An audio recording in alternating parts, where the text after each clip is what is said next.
ஓம் சக்தி. இருமுடி விரத காலத்துல காலை மாலை இரு வேளையும் பச்சை தண்ணியில குளிக்கணும்னு பங்காரம்மா சொல்லியிருக்காங்க. எனது பச்சை தண்ணியா? இந்த குளிர்லையா எப்படி பச்சை தண்ணியில குளிக்க முடியும் அப்படின்னு நாமெல்லாம் கேட்கலாம். ஆனா பங்காரம்மாவே பச்சை தண்ணியில குளிக்கணும்னு சொல்லியிருக்கும் போது கண்டிப்பா அது நமக்கு நல்லதா தானே இருக்க முடியும். சரி, அதனால என்னென்ன நன்மைகள் கிடைக்குதுன்னு பார்க்கலாம். குளிர்ந்த நீர்ல குளிக்கிறதுனால முதல்ல உடல் சூடு தணியும். நம்ம உடம்புல நரம்பு மண்டலம் தூண்டப்பட்டு நாள் முழுவதும் புத்துணர்ச்சியா இருக்கலாம்.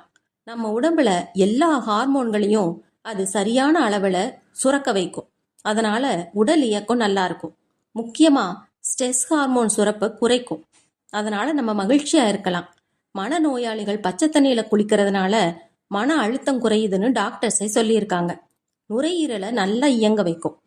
முக்கியமா நோய் எதிர்ப்பு சக்தியை அது கூட்டுது. அதனால நம்ம ஆரோக்கியமா வாழலாம். ஸ்கின் இரிட்டேஷன், அரிப்பு, சொரியாசிஸ் போன்ற பிரச்சனைகள்லாம் குறையுது. அடுத்து, இருமுடி விரத காலத்துல டிவி, செல்போன் போன்ற பொழுதுபோக்கு கருவிகளை பயன்படுத்தக்கூடாதுன்னு அம்மா சொல்லியிருக்காங்க.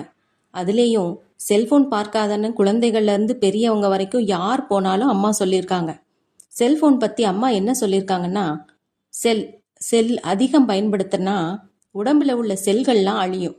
ஃபோன் பயன்படுத்துறனால போன் கேன்சர் தான் வரும், மூளை நரம்புகள்லாம் பாதிக்கப்படும் அப்படின்னு அப்பவே அம்மா சொல்லிட்டாங்க. அறிவியல் ஆராய்ச்சி படி செல்போன் பயன்படுத்துறனால தூக்கம் பாதிக்கப்படுது, கவனச்சிதறல் அதிகமா இருக்குது, ஸ்ட்ரெஸ் அதிகமா வருது, கண் பார்வை கோளாறு, காது கேளாமை போன்ற பிரச்சனைகள்லாம் வருது, கழுத்து வலி, கை வலி அதிகமா இருக்கு, உடல் இயக்கம் குறைந்து போகுது, ரேடியேஷன் அதிகமா இருக்கிறனால கேன்சர் கூட வரும் ஆபத்து இருக்குன்னு சொல்றாங்க. இவ்வளவு தீமைகள் இருக்கிற இவைகளெல்லாம் தவிர்த்துட்டு காலை மாலை வழிபாடு, அம்மா சொல்றபடி தியானம், மௌனம், தொண்டு இவைகளை கடைபிடிச்சோன்னா நம்மளுடைய உடல் ஆரோக்கியமும் மன ஆரோக்கியமும் மேம்படையும். ஓம் சக்தி.